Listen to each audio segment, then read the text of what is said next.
Hello everyone, good morning. সবাই কেমন আছেন? আলহামদুলিল্লাহ, আমরা ভালো আছি, সুস্থ আছি। সো ফাইনালি শীত একটু কমতেছে, দেখছেন? অন্য জ্যাকেট আনছি এখন। হালকা যদিও এখন আছে, বাট দুপুরে আরও ডিগ্রি বাড়বে।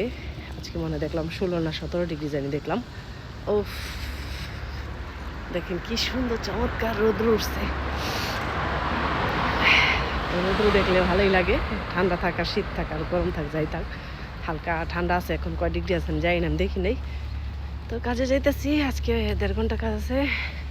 1.5 ঘন্টা না 2 ঘন্টা জানি। তো যদি বেশি হয় করবো, আর না হলে তো নাই। কাল কালকে বাসায় এসে দেখি, কালকে আসার সময় একটা ভিডিও করলাম, বাট বাসায় এসে যে এরকম একটা বিপদ আমার জন্য অপেক্ষা করতেছে জানা ছিল না। তো বিপদটা হলো যে দেখেন, আঙুল কেটে ফেলছি, এখন ব্যান্ডেজ করে রাখছি একটুখানি, মানে আহামরি যে অত কাছে সেটা না, বাট এটা আমার আসলে এর আগেও মনে একটা ভিডিও শেয়ার করছিলাম।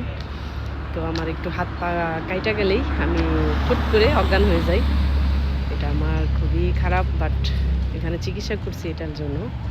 তো তেমন কিছু আসলে পায় নাই, বা ওরা এটা কেন হয়, কিসের জন্য হয়, এটা বুঝতেও পারে নাই। বললো যে হয়তো নার্ভাস থেকে বা নিজের ভিতরে একটা ভয় কাজ করে ওই জায়গা থেকে। সো একজাক্টলি আমিও জানি না। তো কাজে যাইতেছি, এখন এটা লাগাই লইলাম, কিছু করার নাই, যেহেতু পানি টানি নাড়তে হয় কাজে। বাসের জন্য দাঁড়ায় রয়েছি, মানে এটা খুবই ভয়ঙ্কর একটা ব্যাপার। তো আগে তো একদম দাঁড়ানো থেকেই পড়ে যেতাম অজ্ঞান হইয়া, বাট এখন যেহেতু যাই না গেছি, হাত কাটলে অজ্ঞান হয়ে যায়। তো এখন বৈশা পড়ি, তো বসার পরে অজ্ঞান হয়ে যায়, মানে এখন আর তারপরে আর বলতে পারি না কী হয়, পরে যখন জ্ঞান ফিরে তখন। আল্লাহ, এটা আসলেই দেখেন, মানুষের কখন কার কি হয় কেউ জানে না, তাই না?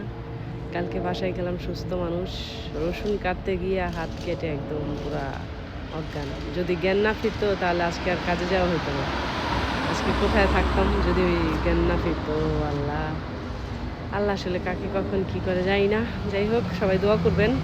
বাস চলে আসছে, কাজে যাই। আল্লাহ হাফেজ, আসসালামু আলাইকুম।